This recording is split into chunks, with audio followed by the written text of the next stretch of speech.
como identificar se a criminalidade está aumentando ou diminuindo?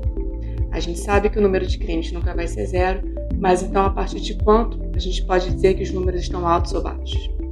Para responder isso, a gente pode utilizar alguns conceitos de estatística e séries temporais aplicados à análise criminal, quais sejam a escolha de um período base de comparação, a partir do qual a gente vai identificar tendências ou mudanças de patamar na série histórica, a sazonalidade, que é um conceito comumente aplicado à economia, mas que também nos ajuda a entender o comportamento cíclico de certos fenômenos criminais, e fundamental aí para a gente diferenciar aumentos comuns de aumentos fora do padrão, e o estabelecimento de um limite superior, a partir do qual a gente vai identificar os números verdadeiramente alarmantes, ou seja, aqueles que fogem do valor esperado para um determinado tipo de crime numa determinada região.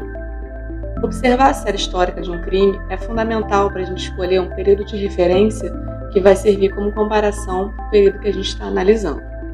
Algumas séries históricas apresentam variações muito bruscas de um ano para o outro, como o caso dos homicídios dolosos no Ceará. O mesmo valor observado em determinado ano, ele pode representar tanto uma queda significativa como um aumento surpreendente, dependendo do período inicial escolhido. E para além da escolha do período base de comparação, é muito importante a escolha da unidade temporal da série histórica, que é o que vai permitir a gente identificar a sazonalidade daquele crime. Uma série histórica mensal, por exemplo, nos permite observar que os crimes violentos contra a pessoa, como a lesão corporal dolosa ou o homicídio doloso, eles ocorrem com maior frequência nos meses quentes de verão e apresentam redução nos meses de junho e julho. Essa repetição cíclica ela também é comum para os crimes contra o patrimônio. Então não seria surpreendente dizer, no mês de dezembro qualquer, por exemplo, que o roubo de carga estivesse aumentando pelo terceiro ou quarto mês consecutivo, atingindo o maior patamar do ano. De fato, o roubo de carga ele apresenta uma tendência de crescimento no final do ano, em decorrência das festas de Natal, quando há maior circulação de cargas. Depois apresenta uma redução em janeiro e fevereiro, que é um mês mais curto, com menos dias úteis. A gente pode observar também que esse comportamento cíclico ele pode ser notado nos dias da semana e ao longo do dia.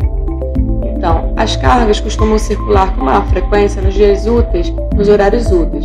Então, são esses os períodos em que a gente vai observar maior ocorrência desse tipo de crime. Isso é típico dos chamados crimes de oportunidade. O roubo de rua ele vai apresentar maior frequência nos horários em que as pessoas estão na rua, seja no translado de casa para o trabalho ou na volta do trabalho para casa. Então, quando a gente pode dizer que o número está atipicamente alto?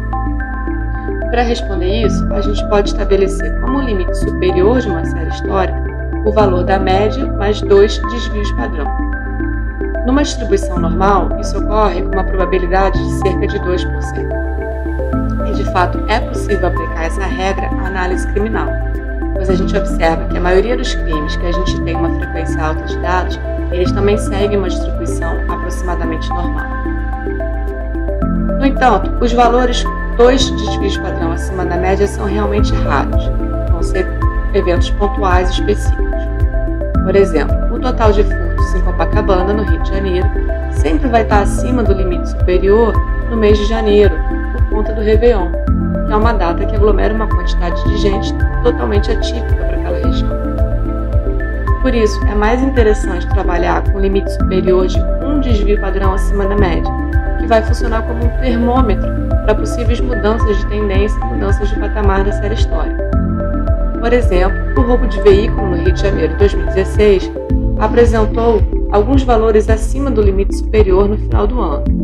Quando a gente estende a série até o final de 2017, a gente nota um aumento significativo no número desses crimes.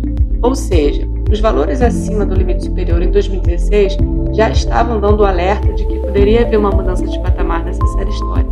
Assim, é importante termos uma série histórica longa o suficiente para termos uma medida consistente do desvio padrão e logo do nosso limite superior, respeitando a sazonalidade daquele tipo de crime, mas também é importante que essa série histórica não seja tão longa. Não adianta retroagirmos 10 ou 20 anos para acabar comparando períodos com contextos políticos sociais completamente distintos, fazendo com que a análise perca o sentido. E por fim, Cabe dizer que essas análises só devem ser feitas quando a gente tem um grande volume de dados. As séries históricas com baixa casuísticas podem levar a interpretações equivocadas, principalmente sobre variações percentuais, dando uma falsa importância a um suposto problema.